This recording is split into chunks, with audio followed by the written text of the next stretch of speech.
کونین کیا ہے خلد کا قبضہ لیے ہوئے الحمد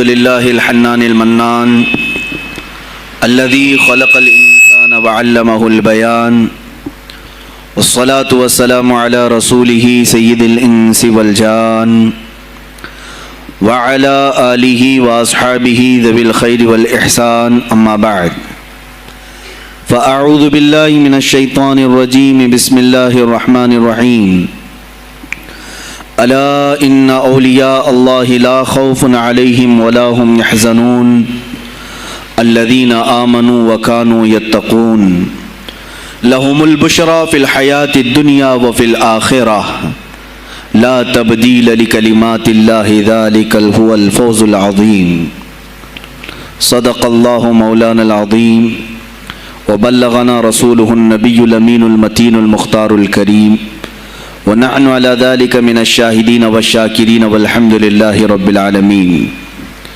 بارگاہ رسالت معاذ صلی اللہ تعالی علیہ وسلم میں درود پاک کا ہدیہ پیش کریں۔ اللہم صلی علی سیدنا و مولانا محمد معدن الجود والکرم وآلہ واصحابہ الکرام وابنہ الکریم وبارک وسلم صلاة دائمة سرمدا ابدا۔ آج کی یہ محفل پاک سلطان الاولیاء سراج الاصفیاء شہنشاہ بغداد تاجدار ولایت شہباز لامکانی قندیل سبحانی محبوب سبحانی سیدنا عبد القادر جیلانی قدس اللہ سرہ الشریف کی بارگاہ میں خراج عقیدت کے لیے منعقد کی گئی ہے۔ اس دربار میں میں اپنی گفتگو سے پہلے ان کے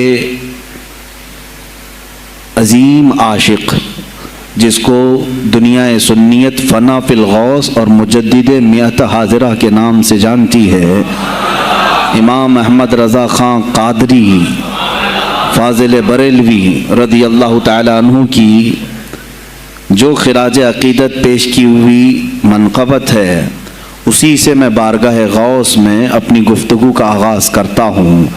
اے سلطان الاولیاء، اے شہنشاہ بغداد، واہ کیا مرتبہ غوث ہے بالا تیرا، اونچے اونچوں کے سروں سے ہے قدم اعلیٰ تیرا۔ توجہ، اونچے اونچوں کے سروں سے ہے قدم اعلیٰ تیرا، ارے سر بھلا کیا کوئی جانے کہ ہے کیسا تیرا۔ اے غوث پاک، سر بھلا کیا کوئی جانے کہ ہے کیسا تیرا، اولیاء ملتے ہیں آنکھیں وہ ہے تلوہ تیرا۔ ہم تو ابھی تلوے کو ہی نہیں پہنچ سکے، تمہارے سر تک کون پہنچے ہیں۔ اولیاء ملتے ہیں آنکھیں وہ ہے تلوہ تیرا۔ وہ شہنشاہ بغداد اگر ممبر پر کھڑے ہو کر کے اعلان کر دے قدمی ہادی علی رقبت کل ولی اللہ، میرا یہ پاؤں تمام اولیاء کی گردنوں پر ہے، تو پھر ہند کے خطے سے معین الدین اجمیری بھی یہ کہتے ہوں کہ بل علی رأسی و علی عینی، اے سلطان الاولیاء صرف آپ کا قدم گردن پر نہیں میرے سر پر بھی ہے۔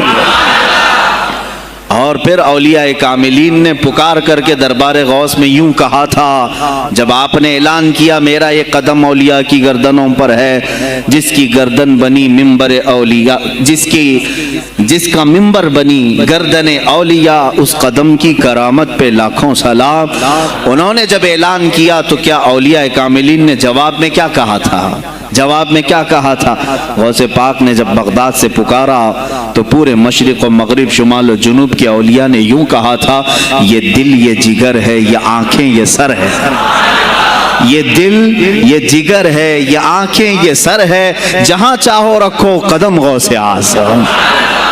گردن ہی کیا ہے، یہ دل ہے، یہ جگر ہے، یہ آنکھیں ہیں، یہ سر ہے، آپ کی مرضی جہاں ہو میرے آقا آپ قدم رکھتے ہیں، جہاں چاہو رکھو قدم غوث اعظم۔ عزیزان گرامی وقار، تاجدار بریلی نے شہنشاہ بغداد کی بارگاہ میں پیش اس طرح سے کیا کہ جو ولی قبل ہوئے یا بعد ہوئے سب ادب رکھتے ہیں دل میں میرے آقا تیرا، سارے اقطاب جہاں کرتے ہیں کعبے کا طواف، کعبہ کرتا ہے طواف در والا تیرا۔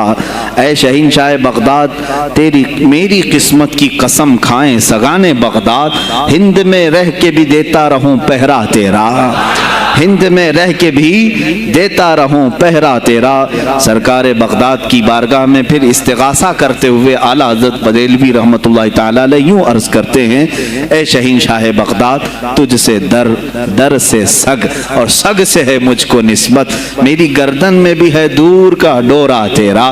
اس نشانی کے جو سگ ہیں نہیں مارے جاتے، جس کی گردن میں قادری پٹا ہو، جس کی نسبت سلسلہ قادریہ سے ہو گئی ہو، اس کے لیے اعلیٰ حضرت بریلوی فرماتے ہیں اس نشانی کے جو سگ ہیں، ہم کتا پاک ہیں شہنشاہ بغداد کے، اس نشانی کے جو سگ ہیں نہیں مارے جاتے، حشر تک میرے گلے میں رہے پٹا تیرا۔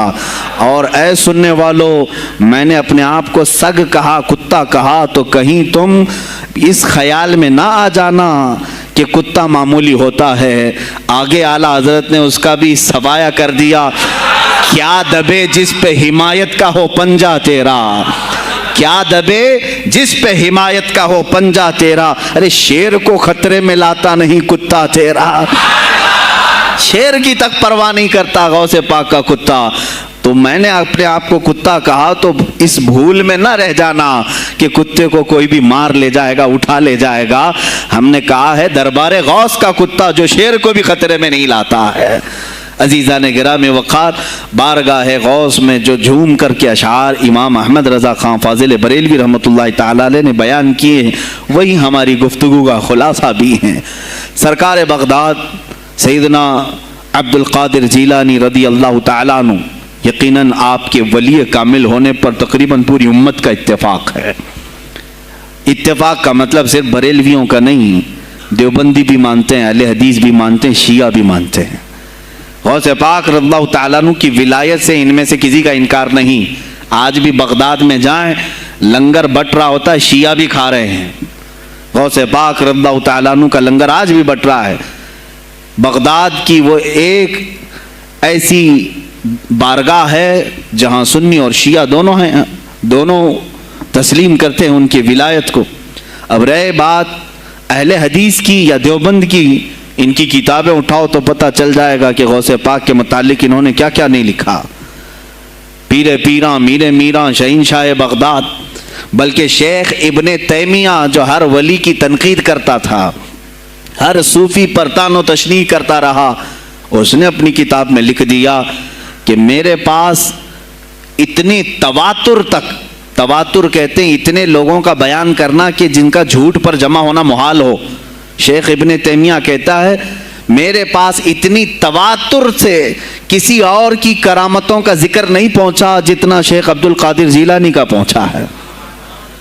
الفضل لما شہید بہ الاعداء، فضیلت تو اس کی ہے جس کی دشمن بھی گواہی دے رہے ہوں۔ عزیزان گرامی وقار، سرکار بغداد رضی اللہ تعالیٰ عنہ کی ولایت پر تقریباً امت کا اتفاق، بعد میں آنے والے سارے مسلمان انہیں ولی مانتے ہیں۔ اور یہ اور بات ہے کہ ولایت تک سب کا اتفاق ہے، اب غوث کے مقام کے متعلق الحمدللہ ہم منفرد ہیں اس میں، اس لیے کہ ہم انہیں غوث اعظم بھی کہتے ہیں، استغاثہ بھی کرتے ہیں۔ یہ ایک الگ ٹاپک ہے جہاں شرک بدعت اور کفر کے فتوے لگتے ہیں کہ بریلوی اللہ کو چھوڑ کر اولیاء سے مانگتے ہیں، اور یہ بیویوں سے مانگ لیں تو کوئی حرج نہیں، ہاں اپنے بچوں سے مانگ لیں تو کوئی حرج نہیں، بلکہ چپراسی اور نیتاؤں سے مانگ لیں تو کوئی حرج نہیں۔ کسی صاحب نے آ کر کے مجھ سے کہا تھا آپ غوث اعظم کیوں کہتے ہیں؟ اعظم اللہ ہوتا ہے سب سے اعظم، غوث کہیں ٹھیک ہے۔ سلفی صاحب تھے، ہم نے کہا کہ آپ کو سرکار عبد القادر جیلانی کو غوث اعظم کہنے پر اعتراض ہے، لیکن ایک چوڑا چمار ملک کا پرائم منسٹر بن جائے تو اسے وزیر اعظم کہہ دیتے ہیں، کوئی دقت نہیں آپ کو، وہاں اعظم کہتے ہیں آپ۔